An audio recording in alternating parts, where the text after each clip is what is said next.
ॐ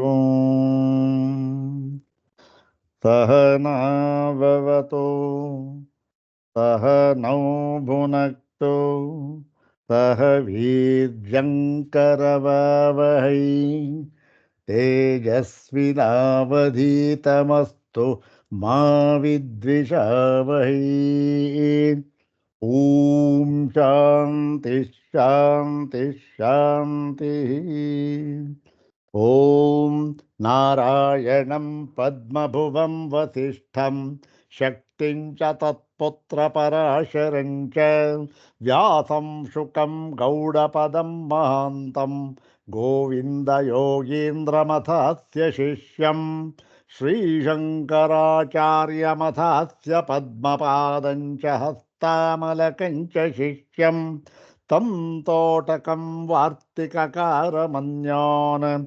अस्मद्गुरून् सन्ततमानतोऽस्मि शङ्करं शङ्कराचार्यं केशवं बादरायणं सूत्रभाष्यकृतौ वन्दे भगवन्तौ पुनः पुनः सूत्रभाष्यप्रणेतारौ वेदान्ताब्जप्रभाकरौ वन्दे परस्परात्मानौ बादरायणशङ्करौ श्रुतिस्मृतिपुराणानाम् आलयं करुणालयं नमामि भगवत्पादं शङ्करं लोकशङ्करं नमामि भगवत्पादशङ्करं लोकशङ्करं वन्दे तं सच्चिदानन्दं यतिवर्यं महामतिं वेदवेदान्तसारज्ञं सद्गुरुं प्रणतोऽस्म्यहम्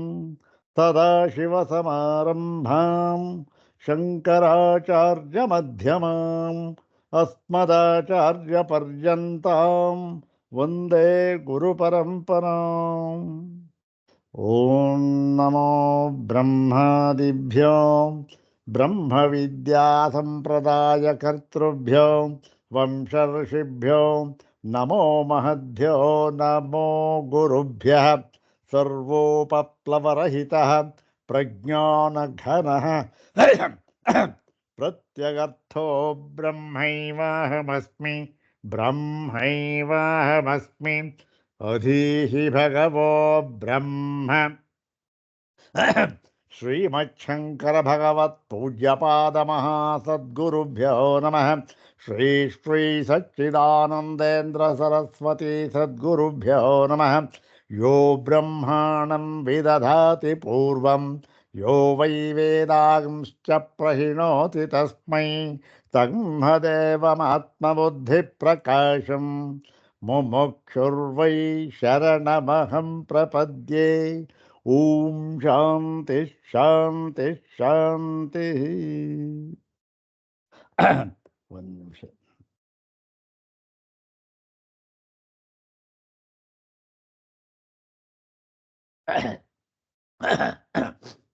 अग्रे उपस्थितेभ्यः भवद्भ्यः सर्वेभ्यो जिज्ञासुभ्यः सप्रणामं हार्दं स्वागतं व्याहरामि। श्री श्री सच्चिदानंदेन्द्र सरस्वती स्वामिपादानां कर्तृकत्वेन प्रसिद्धासु अनेकासु कृतिषु संस्कृतभाषा कृतिषु इदानीं विशुद्धवेदान्तपरिभाषा नाम्नी देवभाषायाः कृतिः इदानीं विचार्यते। अग्रे तावत् श्री श्री स्वामिचरणानां प्रशस्तिश्लोकमेकं पठित्वा अनुग्रहं च प्राप्य प्रकृतं ग्रन्थभागं यथा स्वामिपादानुग्रहं विचारयामः। इदानीं प्रथमं तावत् स्वामिपादानां प्रशस्तिश्लोकमेकं द्विवारं पठामः। ॐ कषायरहितं काषायवासं स्वरूपनिष्ठं परिपूर्णबोधं वन्दे निशं सच्चिदानन्दरूपं सरस्वतीम् इन्द्रसमानतेजम्। ॐ कषायरहितं काषायवासं स्वरूपनिष्ठं परिपूर्णबोधं ವಂದೇ ನಿಶಂ ಸಚ್ಚಿದಾನಂದರೂಪಂ ಸರಸ್ವತೀಂ ಇಂದ್ರಸಮಾನತೇಜಂ. ಓಂ ಬ್ರಹ್ಮನಿಷ್ಠಾಯ ವಿದ್ಮಹೇ ಸಂಯಮೀಂದ್ರಾಯ ಧೀಮಹಿ ತನ್ನಃ ಸಚ್ಚಿದಾನಂದಃ ಪ್ರಚೋದಯಾತ್. ಅಥ ಶ್ರೀ ಶ್ರೀ ಸಚ್ಚಿದಾನಂದೇಂದ್ರ ಸರಸ್ವತಿ ಸ್ವಾಮಿಪಾದೈಃ ಪ್ರಣೀತಾ ವಿಶುದ್ಧ ವೇದಾಂತ ಪರಿಭಾಷಾ. ಓಂ ಅವಾಚ್ಯಮಪ್ರಮೇಯಂಚ ಕಾರ್ಯಕಾರಣವರ್ಜಿತಂ ನಿಷ್ಕ್ರಿಯಂ ನಿಷ್ಕಲಂ ಶಾಂತಂ ಆತ್ಮಾನಮನುಸಂದಧೆ. ಪದವಾಕ್ಯ ಪ್ರಮಾಣಜ್ಞಾನ ಸಂಪ್ರದಾಯವಿದೋ ಗುರೂನ್ ನತ್ವಾ ವಿಶುದ್ಧ ವೇದಾಂತ ಪರಿಭಾಷಾ ಪ್ರಕಾಶ್ಯತೆ. ಶ್ರೀ ಶ್ರೀ ಸಚ್ಚಿದಾನಂದೇಂದ್ರ ಸರಸ್ವತಿ ಸ್ವಾಮಿಪಾದರವರ ಒಂದು ವಿಶಿಷ್ಟ ಸಂಸ್ಕೃತ ಕೃತಿ ವಿಶುದ್ಧ ವೇದಾಂತ ಪರಿಭಾಷಾ. ಅದರಲ್ಲಿ ಮೂರನೆಯ ವಿಷಯವನ್ನು ನಾವು ಈಗ ವಿಚಾರ ಮಾಡಬೇಕಾಗಿದೆ. ಮೂರನೆಯ ವಿಷಯ ಯಾವುದದು? ಅತ್ಯಂತ ಮುಖ್ಯವಾದಕ್ಕಂಥ ಒಂದು ವಿಭಾಗ ಅದು. ಎಲ್ಲಿ? ಅದ್ವೈತ ವೇದಾಂತದಲ್ಲಿ ಇದು ಬಹಳ ಬಹಳ ಮುಖ್ಯವಾದ ಭಾಗ.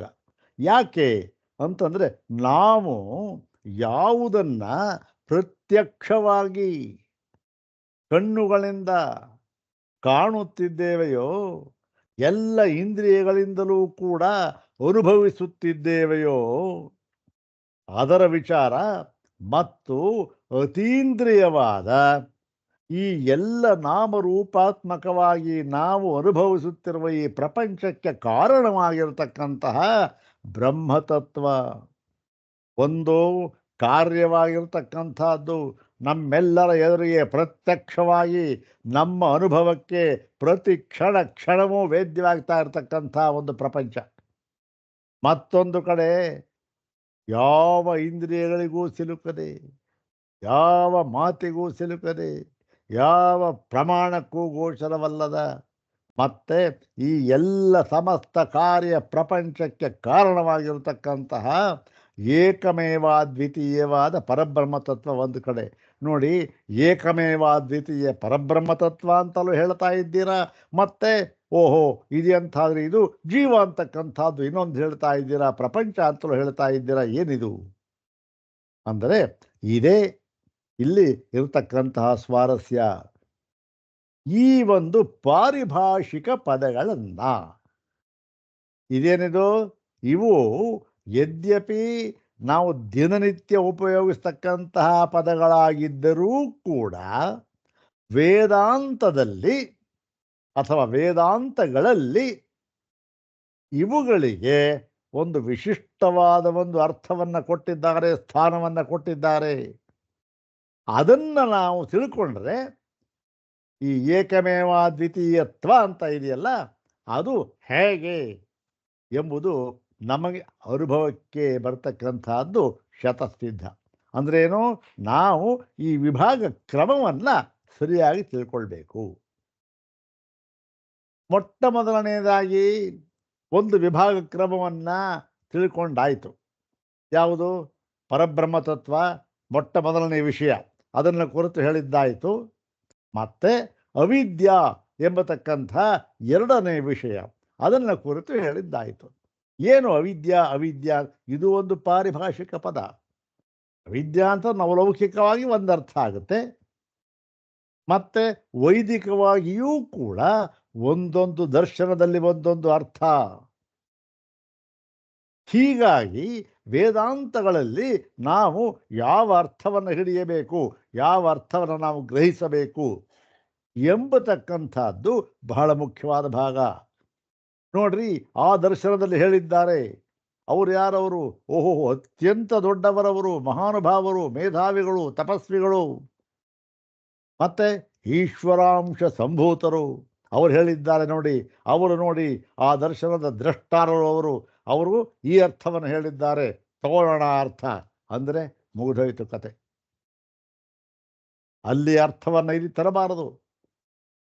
ಮತ್ತೇನು, ಈ ಒಂದು ಪಾರಿಭಾಷಿಕ ಪರಕ್ಕೆ ಇಲ್ಲಿಯದೇ ಒಂದು ಅರ್ಥವನ್ನು ನಾವು ಮಾಡಬೇಕು ಅಂತ ಹೇಳಿ ಅವಿದ್ಯಾ ಅಂತಂದ್ರೆ ಏನು, ಈ ಒಂದು ಆತ್ಮ ಅಂತಂದ್ರೆ ಏನು, ಅನಾತ್ಮ ಅಂತಂದ್ರೆ ಏನು, ಅವರ ಕಾಲ ಅಧ್ಯಾಸ ಅಂತಕ್ಕಂಥ ಅಧ್ಯಾಸ ಅಂದ್ರೇನು, ಪರಸ್ಪರ ಒಂದನ್ನು ಇನ್ನೊಂದೆಂದು ತಿಳಿಯುವುದು. ಅತಸ್ಮಿನ್ ತದ್ಬುದ್ಧಿ ಅಧ್ಯಾಸ ಅಂತ ಹೇಳಿದ್ದಾಯಿತು. ಮತ್ತೆ ಈ ಒಂದು ಇಲ್ಲದೆ ಇರತಕ್ಕಂಥ ಮತ್ತೆ ಇನ್ನೊಂದು ವಿಚಾರ ಹೇಳಿದರು, ಈ ಅಧ್ಯಾಸ ಅಂತಕ್ಕಂಥದ್ದೇ ಅವಿದ್ಯಾ ಅವಿದ್ಯಾ ಎಂದು ಕರೆಯಲ್ಪಟ್ಟಿದೆ. ಮತ್ತೆ ಅವಿದ್ಯಾ ಅಂತ ಕರೀದೇನೆ ಅಧ್ಯಾಸ ಅಂತ ಯಾತಕ್ಕೆ ಹೇಳಿಬಿಟ್ರು? ಅವಿದ್ಯಾ ಅಂತಲೇ ಕರಿಬಹುದಾಗಿತ್ತಲ್ಲ, ಅದಕ್ಕೆ ಕರೀದೇನೆ ಭಗವತ್ಪಾದರು ತಮ್ಮ ಸೂತ್ರ ಭಾಷ್ಯದಲ್ಲಿ ಬರೆದಿರತಕ್ಕಂಥ ಉಪೋದ್ಘಾತದಲ್ಲಿ ಅವರೇನು ಅಧ್ಯಾಸ ಭಾಷ್ಯ ಅಂತ ಕರೆದಿಲ್ಲ, ಆದರೆ ಲೋಕ ಪ್ರಸಿದ್ಧವಾಗಿ ಬಿಟ್ಟಿದೆ ಅದು ಅಧ್ಯಾಸ ಭಾಷ್ಯ ಅಧ್ಯಾಸ ಭಾಷ್ಯ ಅಂತ. ಯಾತಕ್ಕೆ? ಅಲ್ಲಿ ಅವರು ಅಧ್ಯಾಸವನ್ನು ಕುರಿತು ಮೊಟ್ಟ ಮೊದಲು ಪದಪ್ರಯೋಗ ಮಾಡಿದ್ದಾರೆ. ಮೊಟ್ಟ ಮೊದಲೇ ಅಧ್ಯಾಸ ಅಂತ ಪದಪ್ರಯೋಗ ಮಾಡಿದ್ದಾರೆ, ಅವಿದ್ಯಾ ಅಂತ ಅಲ್ಲ. ಆಮೇಲಿಂದ ಅವಿದ್ಯಾ ಅಂತ ಹೇಳಿದ್ರು. ಇದು ಅಂದರೆ ಅವಿದ್ಯಾ ಅಂತಲೇ ಪರ್ಯಾಯ ಪದಗಳು ಅಂತ ಆಮೇಲೆ ಹೇಳಿದ್ರು. ಶುರು ಮಾಡಿದ್ದ ಹೇಗೆ? ಅಧ್ಯಾಸ ಅಂತ. ಯಾಕೆ ಸ್ವಾಮಿ ಶುರು ಮಾಡಬೇಕಾಗಿತ್ತು? ಅವಿದ್ಯಾ ಅಂತ ಹೇಳ್ಬೋದಾಗಿತ್ತಲ್ಲ. ಅಂದರೆ ಅವಿದ್ಯಾ ಅಂತ ಹೇಳಿಬಿಟ್ರೆ ಏನಾಗುತ್ತೆ ನೋಡಿ, ಅವಿದ್ಯಾ ಅಂತಕ್ಕಂಥದ್ದು ಸಮಾನವಾದ ಪದ. ಹಾಗಾಗಿ ಏನಾಗ್ಬೋದು, ಓಹೋ ಸಮಾನವಾದ ಅರ್ಥ ಏನು ನಮಗೆ ಗೊತ್ತಿಲ್ಲ ಅಷ್ಟೇ, ಅಷ್ಟು ತಿಳ್ಕೊಳ್ಬಹುದು. ಆದರೆ ಅಧ್ಯಾಸ ಅಂತ ಯಾಕೆ ಹೇಳಿದ್ರು ಅಂದರೆ, ಅಧ್ಯಾಸ ಅಂದರೆ ಆತ್ಮ ಮತ್ತು ಅನಾತ್ಮ ಇವೆರಡರಲ್ಲಿ ಒಂದನ್ನೊಂದು ತಿಳಿಯುವುದು. ಇದಕ್ಕೆ ಅಧ್ಯಾಸ ಅಂತ ಹೆಸರು. ಈ ಅಧ್ಯಾಸವನ್ನೇ ಅವಿದ್ಯೆ ಎಂದು ಕರೆದಿದ್ದಾರೆ ಅಂತ ಹೇಳಿದ್ರು. ಮೊಟ್ಟ ಮೊದಲು ಅವಿದ್ಯೆ ಅಂತ ಹೇಳ್ಬಿಟ್ಟಿದ್ರೆ ಏನ್ರಿ ಇವೆಲ್ಲ ಅವಿದ್ಯಾತ್ಮಕವಾಗಿದೆ ಅಂತ ಹೇಳ್ಬಿಟ್ರೆ ಅವಿದ್ಯೆ ಏನು ಹುಚ್ಚು ಇದೆ? ಏನು ಅವಿದ್ಯಾತ್ಮಕವಾಗಿ ಏನು ಅವಿದ್ಯಾ? ಯಾವುದ್ರ ಬಗ್ಗೆ ಅವಿದ್ಯಾ?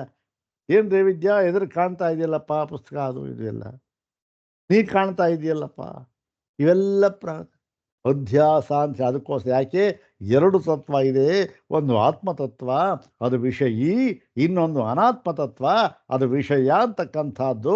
ಒಂದು ಆತ್ಮತತ್ವ ಅಂತಕ್ಕಂಥದ್ದು ಸತ್ಯ, ಅನಾತ್ಮತತ್ವ ಅಂತಕ್ಕಂಥದ್ದು ಅನೃತ. ಹೀಗೆ ಆತ್ಮ ಅನಾತ್ಮ, ವಿಷಯಿ ವಿಷಯ, ಸತ್ಯ ಅನೃತ ಇವೆಲ್ಲ ಇದೆಯಲ್ಲ, ಇವನ್ನ ಒಂದಕ್ಕೊಂದು ಕಲಬೆರಕೆ ಮಾಡಿಕೊಂಡು ಒಂದರ ಸ್ವರೂಪವನ್ನು ಇನ್ನೊಂದು, ಅದು ಸ್ವರೂಪಾಧ್ಯಾಸ, ಮತ್ತು ಅದರ ಧರ್ಮವನ್ನು ಅಧ್ಯಾಸ ಮಾಡಿಕೊಂಡು, ಇದರ ಧರ್ಮ ಅದಕ್ಕೆ ಅದರ ಧರ್ಮ ಇದಕ್ಕೆ ಅಧ್ಯಾಸ ಮಾಡಿಕೊಂಡಿದ್ದರ ಫಲವೇ ಏನು? ಈ ಪ್ರಪಂಚ. ಪ್ರಪಂಚ ಅಂದ್ರೇನು? ದ್ವೈತ ಅಂತ ಹೇಳಿ ಅಧ್ಯಾಸ ಅಂತ ಮೊದಲು ಹೇಳಿದ್ದು ಅದಕ್ಕೆ. ಮತ್ತೆ ಇದು ಆಯಿತು. ಇನ್ನು ಅವಿದ್ಯಾ ಅಂತಕ್ಕಂಥದ್ದು ಇದೆಯಾ ಅಂತಕ್ಕಂಥದ್ದು, ಈ ಅವಿದ್ಯಾ ಅಂತನ್ನೋದೇ ಮೊಟ್ಟ ಮೊದಲಿಗಿಲ್ಲ. ಮತ್ತೇನು? ಎಲ್ಲ ಈ ಅವಿದ್ಯೆ ಅಧ್ಯಾಸ ಅಂತ ನಾವೆಲ್ಲ ಪದಪ್ರಯೋಗ ಮಾಡ್ತಾ ಇದ್ದೇವೆ. ಇದೂ ಕೂಡ ಎಲ್ಲಿ ಬರುತ್ತೆ? ಅವಿದ್ಯಾ ಭೂಮಿಕೆಯಲ್ಲೇ ಬರ್ತಕ್ಕಂಥದ್ದು. ಇದೂ ಕೂಡ ಅನೃತವಾಗಿರ್ತಕ್ಕಂಥದ್ದೇ, ಇದೂ ಕೂಡ ಭ್ರಮೆಯೇ ಅಂತ ಹೇಳಿ, ಓಹೋ ಇದೂ ಕೂಡ ಭ್ರಮೆ ಅಂತ ಆದಾಗ ನಾನು ಅವಿದ್ಯೆಯನ್ನು ಕಳೆದುಕೊಳ್ಳಬೇಕು. ಯಾವ ಸಾಧನದಿಂದ ಕಳೆದುಕೊಳ್ಳಬೇಕು? ಜ್ಞಾನವೆಂಬ ಸಾಧನದಿಂದ ಕಳೆದುಕೊಳ್ಳಬೇಕು. ಆ ಜ್ಞಾನ ಎಲ್ಲಿ ಸಿಕ್ಕುತ್ತೆ? ಅದು ಉಪನಿಷತ್ತುಗಳಲ್ಲಿ ಸಿಕ್ಕುತ್ತೆ. ಅದನ್ನು ಯಾರಿಂದ ಪಡೆದುಕೊಳ್ಳಬೇಕು? ಅದನ್ನು ಗುರುಮುಖೇರವೇ ಪಡೆದುಕೊಳ್ಳಬೇಕು. ಇದನ್ನು ಪಡೆದುಕೊಂಡು ನಾನು ಮುಕ್ತನಾಗಬೇಕು ಅಂತ ಇದೆಯಲ್ಲ ವ್ಯವಹಾರ, ಇದೂ ಕೂಡ ಅವಿದ್ಯೆಯೇ. ಇದೇನು ಸ್ವಾಮಿ ಈ ಥರ ಆಗಿಬಿಟ್ಟು? ಇದೂ ಕೂಡ ಅವಿದ್ಯೆಯೇ ಅಂದರೆ ಏನು? ಯಾವೊಬ್ಬನೂ ಕೂಡ ಹೊಸದಾಗಿ ಮುಕ್ತನಾಗಬೇಕಿಲ್ಲ, ಹೊಸದಾಗಿ ಮುಕ್ತನಾಗಬೇಕಿಲ್ಲ. ಅವರೆಲ್ಲರೂ ನಿತ್ಯವೂ. ಯಾಕೆ? ಅವರು ಬದ್ಧರೇ ಅಲ್ಲ ಮೊಟ್ಟ ಮೊದಲಿಗೆ. ಓಹೋ, ಇದು ಪರಮಾರ್ಥ ತತ್ವ. ಇದು ಮೊಟ್ಟ ಮೊದಲಿಗೆ ಬದ್ಧರೇ ಅಲ್ಲ. ಹಾಗಾದರೆ ಕಳೆದುಕೊಳ್ಳಬೇಕಾದಂಥ ವಿದ್ಯೆ ಯಾವುದು, ಪಡೆದುಕೊಳ್ಳಬೇಕಾದಂಥ ವಿದ್ಯೆ ಯಾವುದು, ಕಳೆದುಕೊಳ್ಳಬೇಕಾದಂತಹ ಸಂಸಾರ ಯಾವುದು, ಪಡೆದುಕೊಳ್ಳಬೇಕಾದಂತಹ ಮೋಕ್ಷ ಯಾವುದು, ಏನೂ ಇಲ್ಲ. ಇದು ಪರಮ ಸಿದ್ಧಾಂತ. ಇದು ಈ ವಿಭಾಗ ತಿಳಿಯದೆ ನಾವು ವ್ಯವಹಾರ ಮಾಡ್ತಾ ಇದ್ದೇವಲ್ಲ, ಏನು ಅಧ್ಯಾಸ ಮಾಡಿ ವ್ಯವಹಾರ, ಇದನ್ನು ನಾವು ಅವಿದ್ಯಾ ಅಂತ ಕಳೀತಾ ಇದ್ದೇವೆ. ಮತ್ತೆ ಹೊಸದಾಗಿ ಉಂಟು ಮಾಡಿಕೊಳ್ಳಬೇಕಾದಂತಹ ವಿದ್ಯೆ ಇಲ್ಲ, ಕಳೆದುಕೊಳ್ಳಬೇಕಾದಂಥ ಅವಿದ್ಯೆ. ಮತ್ತು ಶಾಸ್ತ್ರ ಯಾತಕ್ರಿ ಪ್ರಮಾಣ ಅಂತ ಹೇಳ್ತಾ ಇದ್ದೀರಿ? ಶಾಸ್ತ್ರ ಏನು ಮಾಡ್ತಾ ಇದೆ ಗೊತ್ತೇ? ಈ ಒಂದು ಭ್ರಮೆ ಇದೆಯಲ್ಲ, ಅದನ್ನು ನಿವಾರಣೆ ಮಾಡ್ತಾ ಇದೆ ಅಷ್ಟೇ, ಇನ್ನೇನಿಲ್ಲ. ಹೇಗೆ ನಿವಾರಣೆ ಮಾಡ್ತಾ ಇದೆ ಅಂದರೆ, ನೋಡಪ್ಪ ನೀ ತಿಳ್ಕೊಂಡಿದ್ದೀಯಲ್ಲ ಇದು ಭ್ರಮೆ ಅಂತ ತೋರಿಸ್ತಾ ಇದೆ ಅಷ್ಟೆ. ತೋರಿಸ್ಬಿಟ್ಟು ಓಹೋ ಆವಾಗ ಏನಾಯಿತು? ಆಗ ಏನು ಮುಕ್ತನಾಯಿತು ಅಂದರೆ ಮುಕ್ತ ಸ್ಥಿತಿ ಇದೆಯಲ್ಲ ಅದು ಅನಾವೃತವಾಯಿತು. ಏನೋ ಮುಂಚೆನೂ ಮುಕ್ತನೇ, ಅದು ಆವೃತವಾಗಿತ್ತು, ಶಾಸ್ತ್ರದಿಂದ ಅನಾವೃತವಾಯಿತು ಅಷ್ಟೇ, ಇನ್ನೇನು ಹೊಸದಾಗಿ ಮುಕ್ತನಾಗೋದಿಲ್ಲ. ಇದಿಷ್ಟೂ ಕೂಡ ಹಿಂದಿನ 2 ಭಾಗದಲ್ಲಿ ಹೇಳಿದರು. ಇವತ್ತಿನ ಭಾಗ ಜೀವೇಶ್ವರ ವಿಭಾಗ ವ್ಯವಹಾರ ಮಾಡ್ತಾ ಇದ್ದರೆ ಅದು ಜೀವೇಶ್ವರ ವಿಭಾಗ ವ್ಯವಹಾರ. ಜೀವ ಅಂತ ಇದೆ, ಈಶ್ವರ ಅಂತ ಇದ್ದಾನೆ, ನಮ್ಮೆಲ್ಲರ ಅನುಭವಕ್ಕೆ ಸಿಗ್ತಕ್ಕಂಥದ್ದು ಇದು. ಈ ಜೀವ ಮತ್ತು ಈಶ್ವರ ಎನ್ನುವ ವಿಭಾಗವನ್ನು ನಾವು ವೇದಾಂತದಲ್ಲಿ ಯಾವ ರೀತಿ ಅರ್ಥವನ್ನು ಮಾಡಿಕೊಳ್ಳಬೇಕು? ತರ್ಕಶಾಸ್ತ್ರದಂತೆನಾ, ಸಾಂಖ್ಯಶಾಸ್ತ್ರದಂತೆನಾ, ವೈಶೇಷಿಕ ಶಾಸ್ತ್ರದಂತೆನಾ? ಯಾವ ದರ್ಶನದ ಪ್ರಕಾರನೂ ಅಲ್ಲ. ಮತ್ತೆ ಹೇಗೆ ಮಾಡಿಕೊಳ್ಬೇಕು ಅದನ್ನು ಹೇಳ್ತಾ ಇದ್ದಾರೆ ಇವತ್ತಿನ ವಿಷಯ. ಇದು ಈ ಜೀವೇಶ್ವರ ವಿಭಾಗ ವ್ಯವಹಾರ ಅಂತಕ್ಕಂಥ ಬಹಳ ಮುಖ್ಯವಾದ ವಿಷಯ. ಯಾಕೆ ನೋಡಿ, ದ್ವೈತ ವಿಷಯವನ್ನು ಹೇಳಬೇಕಾದ್ರೆ ಇದನ್ನೇನು ಸಿದ್ಧ ಮಾಡಬೇಕಾದ್ದಿಲ್ಲ. ಯಾಕೆ? ಪ್ರತಿಯೊಬ್ಬರ ಅನುಭವದಲ್ಲೂ ಇರತಕ್ಕಂಥ ವಿಚಾರ ಇದು. ನಾನಿದ್ದೀನಿ, ನೀವು ಕಾಣ್ತಾ ಇದ್ದೀರಾ, ಪ್ರಪಂಚ ಕಾಣ್ತಾ ಇದೆ, ವ್ಯವಹಾರ ಆಗ್ತಾ ಇದೆ, ಪ್ರತಿಯೊಂದು ಇದೆ, ಅದನ್ನೇನು ಸಿದ್ಧ ಮಾಡಬೇಕಾದ್ದೇನಿಲ್ಲ. ಆದರೆ ಯಾವಾಗ ಏಕಮೇವ ದ್ವಿತೀಯವಾದ ಪರಬ್ರಹ್ಮಕ್ಕಿಂತ ಭಿನ್ನವಾಗಿ ಯಾವ ವಸ್ತುವು ಕೂಡ ಇರುವುದಕ್ಕೆ ಸಾಧ್ಯವಿಲ್ಲ, ಇರುವುದು ಇಲ್ಲ ಅಂತ ಹೇಳಿದಾಗ ಇದರ ಕಥೆ ಏನು ಕಾಣ್ತಾ ಇದೆಯಲ್ಲ, ಆದರೆ ಇದರ ವಿಭಾಗವನ್ನು ತಿಳ್ಕೊಳ್ಬೇಕು. ಅದ್ವೈತ ಶಾಸ್ತ್ರದಲ್ಲಿ ಬಹಳ ಮುಖ್ಯವಾದ ವಿಭಾಗ. ನೋಡೋಣ ಏನು ಅಂತ. ಮೂರನೆಯದು ಜೀವೇಶ್ವರ ವಿಭಾಗ ವ್ಯವಹಾರ ಅಂತಕ್ಕಂಥ. ಏವಂ ತಾವತ್ ನಿತ್ಯ ನಿರಸ್ತ ಸರ್ವ ವಿಶೇಷೇಪಿ ಬ್ರಹ್ಮಣಿ ನೈಸರ್ಗಿಕಾವಿದ್ಯಾವಶಾತ್ ಅಹಂಕರ್ತ ಅಹಂ ಪ್ರತ್ಯಯ ವಿಷಯ ಪ್ರತ್ಯಯಿ ಇತಿ ಚ ವಿಕಲ್ಪಿತಃ. ನೋಡಿ, ನಿಜವಾಗಿ ನೋಡಿದರೆ ಬ್ರಹ್ಮ ಹೇಗಿದೆ? ನಿತ್ಯ ನಿರಸ್ತ ಸರ್ವ ವಿಶೇಷಂ ಬ್ರಹ್ಮ. ಯಾವಾಗಲೂ ಕೂಡ ಇವತ್ತು ಆವತ್ತು ನೆನ್ನೆ ಮೊನ್ನೆ ಈಗ ಆಗ ಅಂತ ಇಲ್ಲ, ಸದಾ ಸರ್ವದ ಯಾವ ವಿಶೇಷವೂ ಇಲ್ಲದೆ ಇರತಕ್ಕಂತಹ, ಎಲ್ಲ ವಿಶೇಷಗಳಿಂದಲೂ ಕೂಡ ದೂರವಾಗಿರತಕ್ಕಂತಹ, ಮತ್ತೆ ಬ್ರಹ್ಮನನ್ನು ಬಿಟ್ಟು ಯಾವ ವಿಶೇಷವೂ ಇಲ್ಲವೇ ಇಲ್ಲ. ಇಂತಹ ಬ್ರಹ್ಮದಲ್ಲಿ ನೈಸರ್ಗಿಕ ಅವಿದ್ಯಾವಶಾತ್ ಇಂತಹ ಬ್ರಹ್ಮದಲ್ಲಿ ಒಂದು ಅವಿದ್ಯೆ ಅಂತಕ್ಕಂಥದ್ದು ನಮಗೆ ಬಂದುಬಿಟ್ಟಿದೆ. ಏನಂತ? ಯಾವ ವಿಷಯವೂ ಇಲ್ಲದೆ ಇರತಕ್ಕಂಥ ವಿಷಯ ವಿದೂರನಾದ ಬ್ರಹ್ಮದಲ್ಲಿ ವಿಷಯವನ್ನು ಅಧ್ಯಾಸ ಮಾಡ್ತಾ ಇದ್ದೇವೆ, ಗುಣವನ್ನು ಎಲ್ಲ ವಿಷಯಗಳೇ ಇದು, ಗುಣ ರೂಪ ಎಲ್ಲವನ್ನು ಅಧ್ಯಾಸ ಮಾಡ್ತಾ ಇದ್ದೇವೆ. ಇದು ಹೇಗ್ರಿ ಬಂತು ಅಂದರೆ ಇದು ನೈಸರ್ಗಿಕಾವಿದ್ಯಾವಶಾತ್. ಇದಕ್ಕೆ ನೈಸರ್ಗಿಕ ಅಂತ ಹೇಳಿದ್ರೆ ಈ ಅಧ್ಯಾಸಕ್ಕೆ ಕಾರಣವನ್ನು ನಾವು ಹೇಳಬೇಕಾಗಿಲ್ಲ. ಮತ್ತೆ ಯಾಕೆ ಆ ಕಾರಣವನ್ನು ಹೇಳಬೇಕಿಲ್ವಲ್ಲ, ಆದ್ದರಿಂದಲೇ ಇದನ್ನು ನಾವು ನೈಸರ್ಗಿಕ ಅಂತ ಕರೀತಾ ಇದ್ದೇವೆ. ನೈಸರ್ಗಿಕ ಅಂತಂದ್ರೆ ಒಂದೇ, ಸ್ವಭಾವ ಸಿದ್ಧವಾದದ್ದು ಅಂದ್ರೆ ಒಂದೇ. ಒಬ್ಬನ ಸ್ವಭಾವ ಏನು ಮಾಡೋದು, ಮಾತಾಡಿದ್ರೆ ತಲೆ ಕೆರೆಯೋದು ಸ್ವಭಾವ. ಅದಕ್ಕೇನು ಕಾರಣ ಅಂದರೆ ಕಾರಣ ಏನು? ಅಲ್ಲಿ ತಲೆಯಿಂದ ನವೆ ಆಗ್ತಾ ಇದೆ, ತುರ್ಕಿ ಆಗ್ತಾ ಇದೆ ಅಂತಲ್ಲ. ಏನೋ ಸ್ವಭಾವ ಕಂಡ್ರೆ ಅದರ ಕಾರಣ ಕೇಳೋ ಹಾಗಿಲ್ಲ. ಹಾಗಿಲ್ಲಿ ಏನಾಯಿತು? ನೈಸರ್ಗಿಕ ಅವಿದ್ಯಾ ವಶಾತ್ ಏನು ಅಹಂಕರ್ತ ಅಂದರೆ ನಾನು ಇದೆಲ್ಲವನ್ನು ಮಾಡ್ತಾ ಇದ್ದೇನೆ. ಅಹಂ ಪ್ರತ್ಯಯ ವಿಷಯ, ಅಹಂ ಪ್ರತ್ಯಯ ನಾನು ಎಂಬ ಅರಿವಿಗೆ ವಿಷಯನಾಗಿರತಕ್ಕಂತಹವನು. ನಾನು ನಾನು ಎಂಬ ಅರಿವಿಗೆ ಯಾರು ವಿಷಯನಾಗಿದ್ದಾನೋ ಅವನು. ಮತ್ತು ಪ್ರತ್ಯಯಿ ಎಲ್ಲ ಪ್ರತ್ಯಯಗಳನ್ನು ಕೂಡ ಅರಿಯತಕ್ಕಂತಹವನು, ಸಾಕ್ಷಿ ಸ್ವರೂಪನು. ಹೀಗೆಲ್ಲ ವಿಕಲ್ಪಿಸಿ ತಿಳಿದುಕೊಳ್ಳುತ್ತಾರೆ. ಯಾತಕ್ಕೆ? ಅವಿದ್ಯಾವಶದಿಂದ. ನಿಜವಾಗಿ ಯಾವುದೂ ಇಲ್ಲ, ಅಹಂಕರ್ತಾನೂ ಇಲ್ಲ, ಅಹಂಕಾರ ಅಂತಕ್ಕಂಥದ್ದು ಇಲ್ಲ, ಅಹಂ ಪ್ರತ್ಯಯ ಸಾಕ್ಷಿ ಅಂತೂ ಇಲ್ಲ. ಯಾವ ಸಾಕ್ಷಿ? ಸಾಕ್ಷಿ ಬೇಕಾದ್ರೆ ಯಾವುದೋ ಒಂದು ವಸ್ತು ಇರಬೇಕು, ಅದಕ್ಕೆ ಸಾಧನ ಇರಬೇಕು, ಸಾಕ್ಷಿ ಇರಬೇಕು. ಹೌದು ತಾನೆ? ಎಲ್ಲ ವ್ಯವಹಾರ ಇರಬೇಕು ಅದಕ್ಕೆ. ಇಲ್ಲಿ ಯಾವುದು ಇಲ್ವಲ್ಲ. ಯಾವುದು?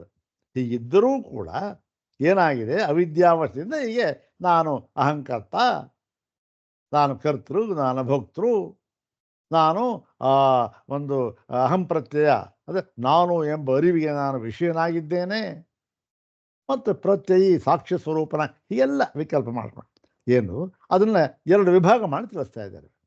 ಒಂದೇನು ಈ ಪ್ರಮಾತ ಅಂದ್ರೇನು? ಅರಿಯುವವನು, ನಾನು ಕರ್ತೃ ಅಂತ ಅರ್ಥ. ಯಾರವನು ಕರ್ತೃ ಅಂದರೆ ದೇಹೇಂದ್ರಿಯ ಮನೋಬುದ್ಧಿ ಅಧ್ಯಾಸ ಸಂಬಂಧವಾನ್ ಪ್ರಮಾತ. ಅಂದರೆ ದೇಹ, ಇಂದ್ರಿಯ, ಮನಸ್ಸು, ಬುದ್ಧಿ ಇವುಗಳನ್ನು ಈ ನನ್ನಲ್ಲಿ ಪರಮಾತ್ಮನಲ್ಲಿ, ಆತ್ಮನಲ್ಲಿ ಅಧ್ಯಾಸ ಮಾಡಿಕೊಂಡಿರತಕ್ಕಂಥವನು. ಅಧ್ಯಾಸ ಮಾಡಿಕೊಂಡು ಏನು ಮಾಡಿದ್ದಾನೆ? ಅಹಂ ಕರೋಮಿ, ಅಹಂ ಪಶ್ಯಾಮಿ, ಅಹಂ ಗಚ್ಛಾಮಿ ಅಂತ ಹೀಗೆಲ್ಲ ವ್ಯವಹಾರ ಮಾಡ್ತಾ ಇದ್ದ. ನಾನು ಕರ್ತೃ ಅಂತ ಪ್ರಮಾತೃ. ಅವನೇನು ಪ್ರಮಾತ? ಕರ್ತ.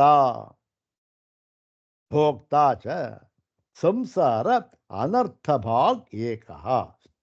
ಎಲ್ಲ ಸಂಸಾರವೆಂಬ ಅನರ್ಥಗಳಿಗೂ ಕೂಡ ಭಾಜನರಾಗಿರ್ತಕ್ಕಂಥವರು ಒಬ್ಬ, ಒಬ್ಬ ಅವನು ಒಂದು ಕಡೆ.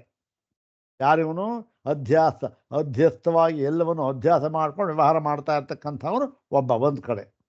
ಇನ್ನೊಂದು ಕಡೆ ತತ್ಸಾಕ್ಷಿ ಚ, ಇವೆಲ್ಲದಕ್ಕೂ ಕೂಡ ಸಾಕ್ಷಿಯಾಗಿ, ಸರ್ವಭೂತಸ್ಥ, ಇವೆಲ್ಲದಕ್ಕೂ ಸಾಕ್ಷಿಯಾಗಿ ಎಲ್ಲ ಭೂತಗಳಲ್ಲಿಯೂ ಕೂಡ ಇದ್ದುಕೊಂಡವನಾಗಿ, ಸಮಃ ಹೇಗಿದ್ಕೊಂಡಿದ್ದಾನೆ?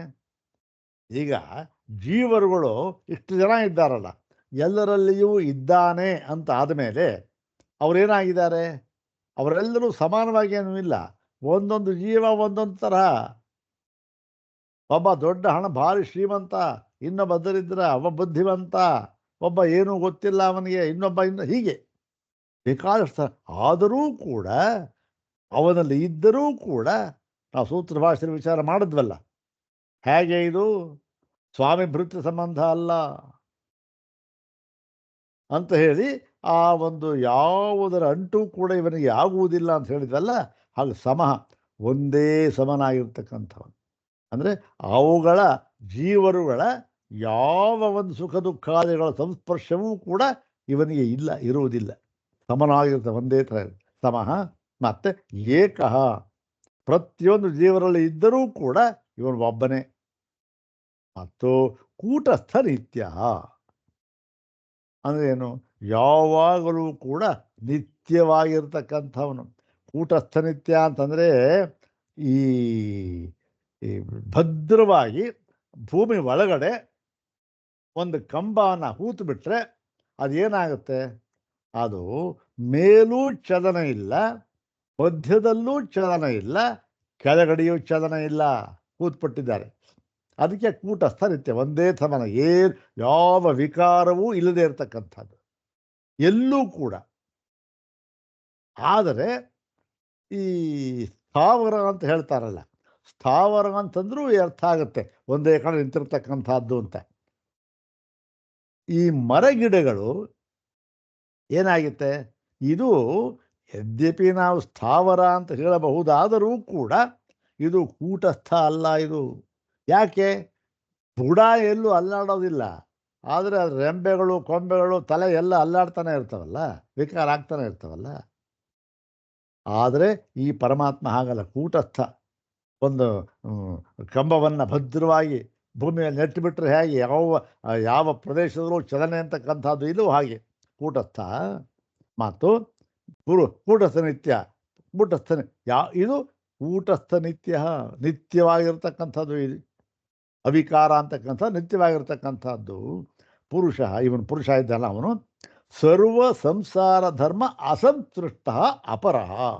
ಅವನು ಒಬ್ಬ ಆಯಿತು, ಯಾವುದೋ ಕರ್ತೃಭೋಕ್ತೃ. ಇವನು ಯಾರು? ಇಂಥವನು ಎಲ್ಲ ಸಂಸಾರ ಧರ್ಮಗಳಿಂದಲೂ ಕೂಡ ಅಸಂತೃಷ್ಟನಾಗಿರ್ತಕ್ಕಂಥವನು. ಯಾವ ಸಂಸಾರ ಧರ್ಮವೂ ಕೂಡ ಇವನಿಗೆ ಇಲ್ಲ. ಇಂತಹವನು ಇನ್ನೊಬ್ಬ ಅಂದ್ರೇನು? ಇಬ್ಬರು ಹೇಳಿದಾಗಾಯಿತು. ಇತ್ಯೇವಂ, ಹೀಗೆ. ಇವೆಲ್ಲ ಏನು? ಮಿಥ್ಯಾಕಲ್ಪನೆ. ಅವನು ಒಬ್ಬನೇ ಇದ್ದಾನೆ, ಕರ್ತೃವೂ ಅಲ್ಲ, ಭೋಕ್ತೃವೂ ಅಲ್ಲ. ಇವನು ಯಾರು? ಇವನು ಕರ್ತೃ, ಭೋಕ್ತೃ, ಎಲ್ಲ ಸಂಸಾರಗಳಿಗೂ ಕೂಡ ಇವನು ಬಾಧಿತನಾಗಿರ್ತಕ್ಕ. ಇವು ಕೂಡ ಇವೆಲ್ಲ ಅವಿದ್ಯಾ ವ್ಯವಹಾರವೇ, ಇವೆಲ್ಲ ಮಿಥ್ಯಾಕಲ್ಪಿತವಾಗಿರ್ತಕ್ಕಂಥದ್ದು. ಯಾಕೆ? ತಪ್ಪು ತಿಳುವಳಿಕೆ, ಅವಿದ್ಯಾ ಭ್ರಮ. ಇವರು ಹೇಳ್ತಾ ಇದ್ದಾರೆ. ಇತ್ಯೇವಂ ಮಿಥ್ಯಾಕಲ್ಪಿತೋ ವಿಭಾಗ. ಈ ವಿಭಾಗ ಇದೆಯಲ್ಲ, ಇದು ಮಿಥ್ಯಾಕಲ್ಪಿತ ವಿಭಾಗ. ಪರಮಾತ್ಮ ಹೀಗಿದ್ದಾನೆ, ಈ ಒಂದು ಜೀವರುಗಳೆಲ್ಲ ಹೀಗಿದ್ದಾರೆ. ಅವನು ಕರ್ತೃವೂ ಅಲ್ಲ, ಭೋಕ್ತೃವೂ ಅಲ್ಲ. ಇವನು ಕರ್ತೃವೂ ಹೌದು, ಭೋಕ್ತೃವೂ ಹೌದು. ಅವನಿಗೆ ಸಂಸಾರದ ಯಾವ ಧರ್ಮವೂ ಕೂಡ ಅವನಿಗೆ ಇಲ್ಲ, ಅದರ ಅಂಟು ಇರುವುದಿಲ್ಲ. ಇವನು ಎಲ್ಲದರ ಅಂಟು ಇದೆ. ಹೀಗೆ ವಿಭಾಗ ಮಾಡಿದ್ದೇವಲ್ಲ, ಇದು ಏನಿದು? ಮಿಥ್ಯಾಕಲ್ಪಿತೋ ವಿಭಾಗ. ಇದು ಮಿಥ್ಯಾಕಲ್ಪಿತವಾದ ವಿಭಾಗ. ಮತ್ತು ಅವಭಾಸತೆ ಇತಿ ಪ್ರದರ್ಶಿತ. ಈ ಮಿಥ್ಯಾಕಲ್ಪಿತ ವಿಭಾಗ ನಮಗೆ ತೋರ್ತಾ ಇದೆ, ನಮಗೆ ಕಾಣ್ತಾ ಇದೆ ಎಂಬುದು ನಾವು ಹೇಳಿದ್ದಾಯಿತು, ಎಂಬುದನ್ನು ನಾವು ಹೇಳಿದ್ದಾಯಿತು. ಅಂದ್ರೇನು? ಇಲ್ಲಿ ನೋಡಿ, ಇವು ಜೀವ ಈಶ್ವರ, ಜೀವ ಇವನು, ಈಶ್ವರ ಅವನು. ಈಶ್ವರ ಕೂಟಸ್ಥ ನಿತ್ಯ, ಇವನು ನಿತ್ಯ ವಿಕಾರಿ. ಈ ವಿಭಾಗ ಇದೆಯಲ್ಲ, ಇದು ಏನಾಗಿದೆ?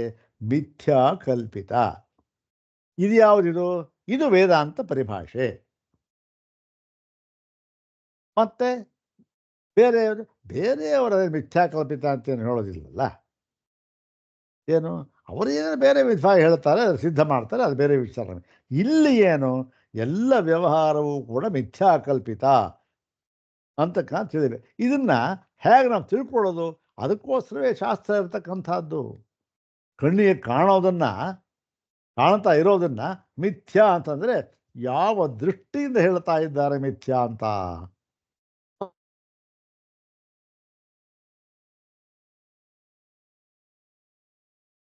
ತದೇತತ್ ಶ್ರುತ್ಯಾಪಿ ಅನೂದ್ಯತೆ. ಇದನ್ನು ಹೇಳಿದಿರಲ್ಲ ಸ್ವಾಮಿ, ಇದಕ್ಕೆ ಪ್ರಮಾಣ ಏನು, ಆಧಾರ ಏನು, ಗಮಕ ಏನು?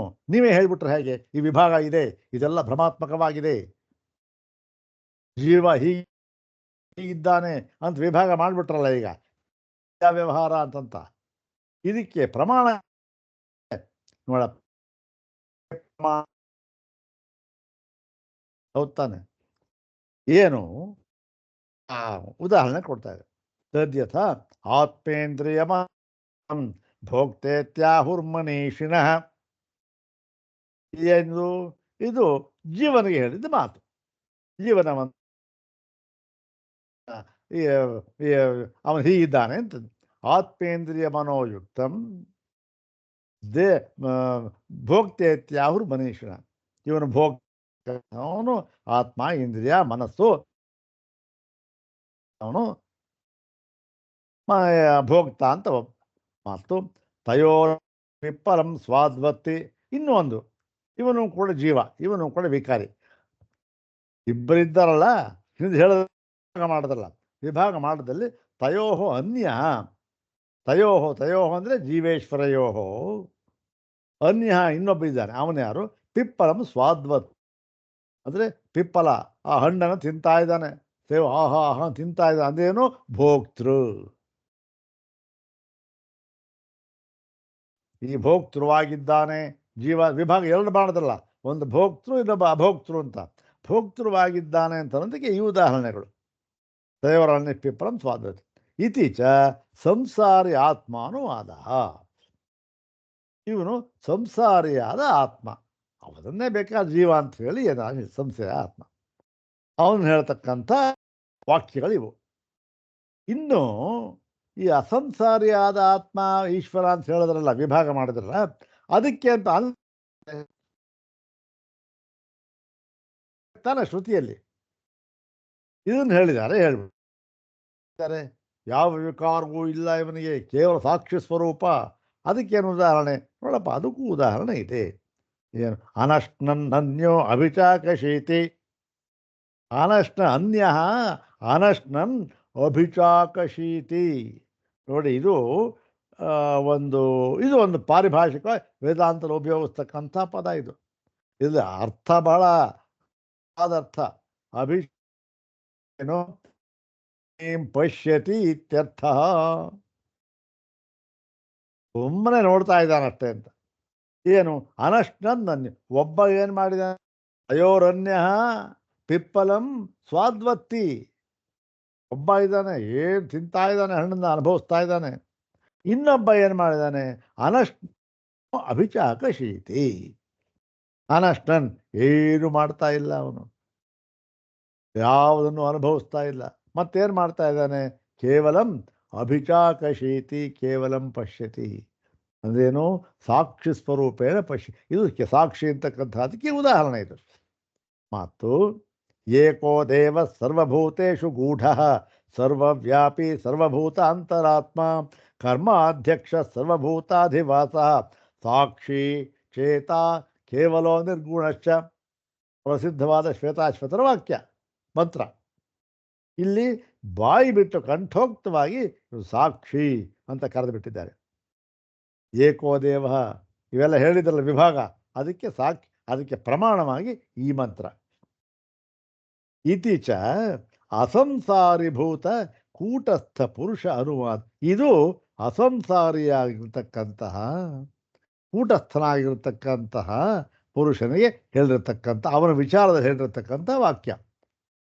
ಇನ್ನು ಸಂಸಾರಿಯಾಗಿರ್ತಕ್ಕಂಥ ಅವನ ವಿಚಾರದಲ್ಲಿ ಹೇಳಿದ್ದ ಉದಾಹರಣೆ ಕೊಟ್ಟಿದ್ವಲ್ಲ ನಾವು, ಇದು. ಈಗ ಮುಂದೆ ಹೇಳ್ತಾರೆ, ತತ್ರ ನಿಷ್ಪ್ರಪಂಚ ತತ್ರ ನಿಷ್ಪ್ರಪಂಚಂ ಅದ್ವಿತೀಯಂಚ ಸದೇವ ಬ್ರಹ್ಮ ಅವಿದ್ಯಾಕಲ್ಪಿತ ನಾಮರೂಪ ಬೀಜ ವ್ಯಾಕರಣಾಪೇಕ್ಷೆಯ ಸಾಕ್ಷಿ ಸರ್ವಜ್ಞ ಸರ್ವಶಕ್ತಿ ಈಶ್ವರ ಸ್ರಷ್ಟ ಇತಿ ಚ ವ್ಯವಹ್ರಿಯತೆ. ನೋಡಿ, ಇದು ಒಂದೊಂದು ಪದವನ್ನು ಕೂಡ ನಾವು ಬಹಳ ಆಳವಾಗಿ ಅಧ್ಯಯನ ಮಾಡಿ ನಾವು ಅದನ್ನು ದೃಢ ಮಾಡಿಕೊಳ್ಬೇಕು. ಹೀಗೆ ಏನಾಗಿದೆ, ನಿಷ್ಪ್ರಪಂಚಂ ಅದ್ವಿತೀಯಂ ಸತ್ ಬ್ರಹ್ಮ, ಅದ್ವಿತೀಯಂ ಸತ್. ಹೀಗೆ ನಿಷ್ಪ್ರಪಂಚವಾಗಿ ಏನೇನೋ ಯಾವುದಕ್ಕೂ ಕೂಡ ವಿಷಯವಲ್ಲದ, ಯಾವುದರಿಂದಲೂ ಕೂಡ ತಿಳಿಯಲಾಗದ ಮತ್ತು ಅದ್ವಿತೀಯವಾಗಿರ್ತಕ್ಕಂತಹ ಎರಡನೆಯದು ಅಂತ ಇಲ್ಲ, ಅದ್ವಿತೀಯವಾಗಿರ್ತಕ್ಕಂತಹ ಹೀಗಿದ್ದರೂ ಕೂಡ ಬ್ರಹ್ಮ ಹೀಗೆ ಇರೋದು.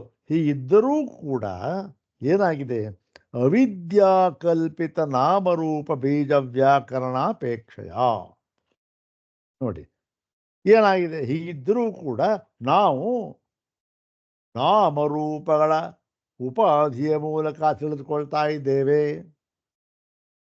ನಾಮರೂಪಾತ್ಮಕವಾಗಿಯೇ ತಿಳ್ಕೊಳ್ತಾ ಇದ್ದೇವೆ, ಯಾವ ವಿಶೇಷವೂ ಇಲ್ಲ. ಯಾಕೆ ತಿಳ್ಕೊಳ್ತಾ ಇದ್ದೇವೆ ಅಂದರೆ, ಇವೆಲ್ಲ ಏನು ಅವಿದ್ಯೆಯಿಂದ ಕಲ್ಪಿತವಾಗಿರ್ತಕ್ಕಂತಹವುಗಳು. ಇದು ವೇದಾಂತದ ಮುಖ್ಯವಾದ ಭಾಗ. ಅಲ್ಲಿಗೇನಾಯಿತು, ನಾಮರೂಪಗಳು ಅಂತಕ್ಕಂಥದ್ದೇ ಅವಿದ್ಯಾಕಲ್ಪಿತ ಅಂತಕ್ಕಂಥ, ಅವಿದ್ಯಾಕಲ್ಪಿತ ನಾಮರೂಪಗಳು. ನಾಮರೂಪ ಅಂದ್ರೇನು, ಈ ಪ್ರಪಂಚ, ದ್ವೈತ ಪ್ರಪಂಚಕ್ಕೆಲ್ಲದಕ್ಕೂ ಕೂಡ ಒಂದು ಹೆಸರು ನಾಮರೂಪಾತ್ಮಕವಾಗಿರ್ತಕ್ಕಂಥ ಪ್ರಪಂಚ. ಇವೆಲ್ಲವೂ ಕೂಡ ಏನಾಗಿದೆ? ಅವಿದ್ಯಾ ಕಲ್ಪಿತನ, ಅವಿದ್ಯೆಯಿಂದ ಕಲ್ಪಿತವಾಗಿರತಕ್ಕಂತಹ ನಾಮರೂಪ ಬೀಜ ವ್ಯಾಕರಣ ಬೇಕು. ನಾಮರೂಪಗಳು ಎಂಬುದು ಬೀಜ ರೂಪದಿಂದ ಇತ್ತು. ಎಲ್ಲ ಅವಿದ್ಯಾ ಕಲ್ಪನೆ ಇದು ನೋಡಿ ಇತ್ತು. ಅದೇನಾಯಿತು? ನಾಮರೂಪಗಳಾಗಿ ವ್ಯಾಕರಣವಾಯಿತು. ಅಂದರೆ ಏನಿಲ್ಲಿ ಎರಡು ನಾಮರೂಪಗಳನ್ನು ಹೇಳಿದ್ದಾರೆ. ಒಂದು ವ್ಯಾಕೃತ ನಾಮರೂಪ, ಇನ್ನೊಂದು ಅವ್ಯಾಕೃತ ನಾಮರೂಪ. ಅವ್ಯಾಕೃತ ನಾಮರೂಪವು ವ್ಯಾಕೃತ ನಾಮರೂಪಗಳಾಗಿ ವ್ಯಾಕರಣವಾಯಿತಷ್ಟೆ. ಇದಕ್ಕೋಸ್ಕರ ಈ ಒಂದು ದೃಷ್ಟಿಯಿಂದ ಓಹೋ ಇದನ್ನೆಲ್ಲ ನೋಡ್ತಾ ಇರ್ತಕ್ಕಂಥವನು ಯಾರಿವನು? ಸಾಕ್ಷಿ, ಮತ್ತೆ ಎಲ್ಲವನು ತಿಳಿದವನು, ಸರ್ವಜ್ಞ, ಮತ್ತೆ ಸರ್ವಶಕ್ತಿ ಈಶ್ವರ ಸೃಷ್ಟ ಇತಿ. ಏನು? ಇವನೇ ನಿಮಿತ್ತ ಕಾರಣನೂ ಹೌದು, ಇವನೇ ಸರ್ವಶಕ್ತಿ, ಸರ್ವಜ್ಞ ಅಂತನ್ನುವಾಗ ನಿಮಿತ್ತ ಕಾರಣ, ಸರ್ವಶಕ್ತಿ ಅಂತನ್ನುವಾಗ ಉಪಾದಾನ ಕಾರಣ. ಎರಡೂ ಇವನೇ. ಇವನು ಈಶ್ವರ, ಎಲ್ಲರನ್ನೂ ಕೂಡ ನಿಯಂತ್ರಿಸತಕ್ಕಂಥವನು, ಮತ್ತೆ ಸ್ರಷ್ಟ, ಈ ಪ್ರಪಂಚವನ್ನು ಸೃಷ್ಟಿ ಮಾಡಿರತಕ್ಕಂತಹವನು ಎಂಬುದಾಗಿ ಯಾವ ದೃಷ್ಟಿಯಿಂದ ಹೇಳ್ತಕ್ಕಂಥ ಮಾತಿದು? ಅವಿದ್ಯೆಯಿಂದ ಕಲ್ಪಿತವಾಗಿ ವ್ಯಾಕರಣವಾಗದೇ ಇರತಕ್ಕಂತಹ ಬೀಜಾವಸ್ಥೆಯಲ್ಲಿ ಇರತಕ್ಕಂತಹ ನಾಮರೂಪಗಳು ವ್ಯಾಕೃತಗೊಂಡವು, ಪ್ರಪಂಚವ ನಾಮಗೊಂಡ.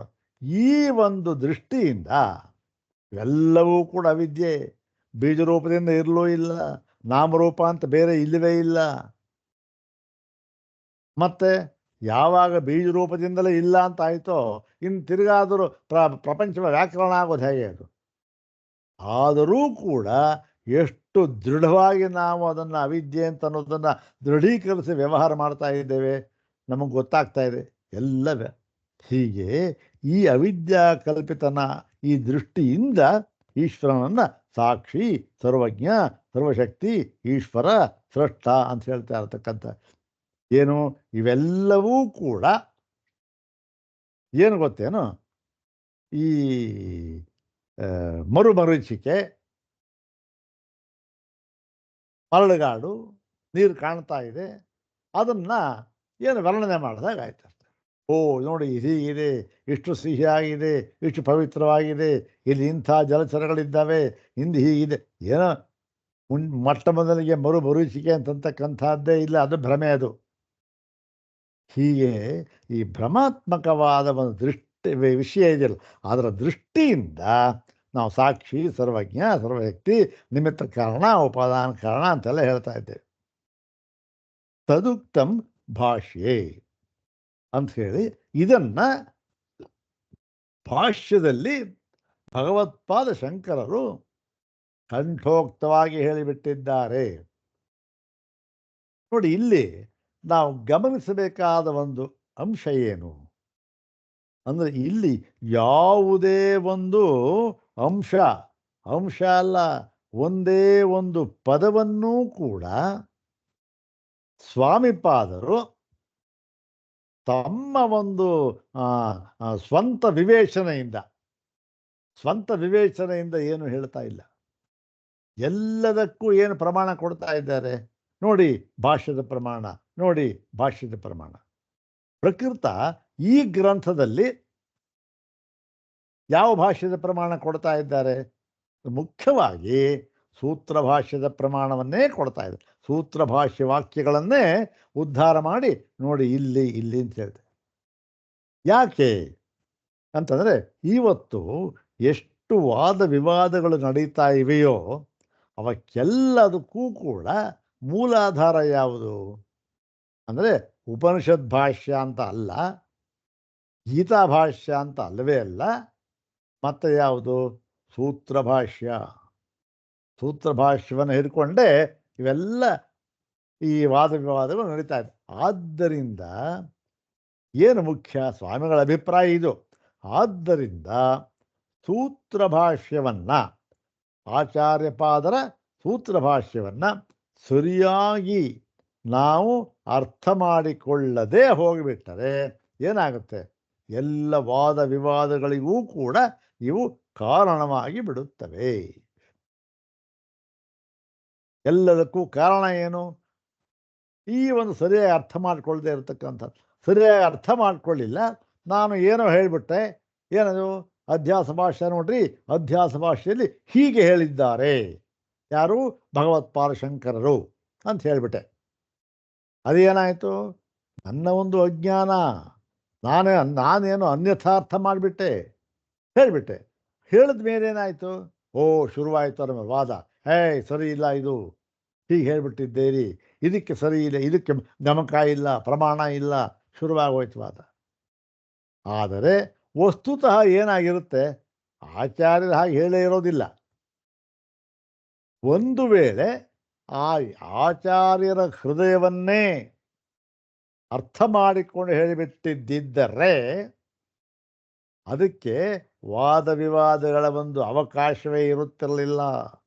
ವಾದ ವಿವಾದಕ್ಕೆ ಅವಕಾಶವೇ ಇಲ್ಲದಂತೆ ಆಚಾರ್ಯರ ಭಾಷ್ಯ ರಚನೆ ಮಾಡಿರ್ತಕ್ಕಂಥದ್ದು. ಯಾವ ವಿವಾದಗಳು ಕಾರಣ ಎಲ್ಲದಕ್ಕೂ ಅಲ್ಲೇ ಇದೆ. ಅದು ಏನಾಗಿದೆ? ಎಲ್ಲೋ ಸ್ವಲ್ಪ ಯಾವುದೋ ಒಂದು ಹೀಗೆ ಅರ್ಥ ಮಾಡಿಬಿಟ್ಟ ಶುರುವಾಗೋಯ್ತು. ಕೋರ್ಟಲ್ಲಿ ಲಾಯರು ಸ್ವಲ್ಪ ಏನೋ ವಾದ ಮಾಡುವಾಗ ಏನೋ ತಪ್ಪು ಹೇಳಿಬಿಟ್ಟ, ಯಾವುದೋ ಒಂದು ಮಾತಿಗೆ ಪಾಯಿಂಟ್ಗೆ ಇನ್ನೊಂದು ಪಾಯಿಂಟ್ ಏನೋ ಸ್ವಲ್ಪ ತಪ್ಪು ಹೇಳಿಬಿಟ್ರು ಹಿಡಿದಾಕ್ಬಿಡ್ತಾನೆ ಎದುರು ಪಾಠಗಳು. ನೋಡಿ, ಇದು ಅದೇನಾಗಿದೆ? ಅವನು ಅನ್ಯಥಾ ಜ್ಞಾನದಿಂದ ಬಂದ್ಬಿಟ್ಟಿದೆ. ಅದು ನಿಜವಾಗಿ ಆ ಥರ ಅಲ್ಲ. ಹಾಗೆ ಅದನ್ನು ಸ್ವಾಮಿಪಾದರವರು ಎತ್ತಿ ಹಿಡಿದು ನೋಡಿ, ಇಲ್ಲಿ ಯಾವ ವಾದ ವಿವಾದಗಳಿಗೂ ಕೂಡ ಆಸ್ಪದವೇ ಇಲ್ಲ.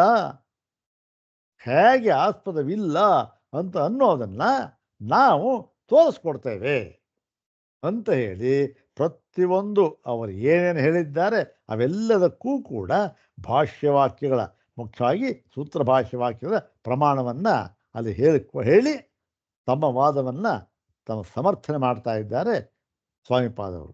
ಈ ಒಂದು ವಿಷಯಕ್ಕೆ ಪ್ರಸಿದ್ಧವಾದ ಭಾಷ್ಯವಾಕ್ಯ. ಇದರಲ್ಲಿ ಹೇಗೆ ಈ ವಿಕಲ್ಪಗಳು ಹುಟ್ಟುಬಿಟ್ಟು ಈ ವಾದ ವಿವಾದಗಳ ಪ್ರಾರಂಭ ಆಗ್ತಾಯಿರೋ ಇದೇ. ಇವಾಗ ಇದು ಟೈಮ್ ಆಯ್ತು, ನಾಳೆ ಹೇಳ್ತೇನೆ. ಇದರಲ್ಲಿ ವಾದ ವಿವಾದಗಳು ವಿಪರೀತ ನಡೀತಾ ಇದೆ ಈ ವಾಚ್ಯ. ಯಾಕೆ ಅಂದರೆ ಸರಿಯಾಗಿ ಅರ್ಥ ಮಾಡಿಕೊಂಡ್ರೆ ಯಾವ ವಾದ ವಿವಾದನೂ ಇಲ್ಲ ಇಲ್ಲಿ. ಬಹಳ ಸರಳವಾಗಿ ಇರತಕ್ಕಂಥದ್ದು.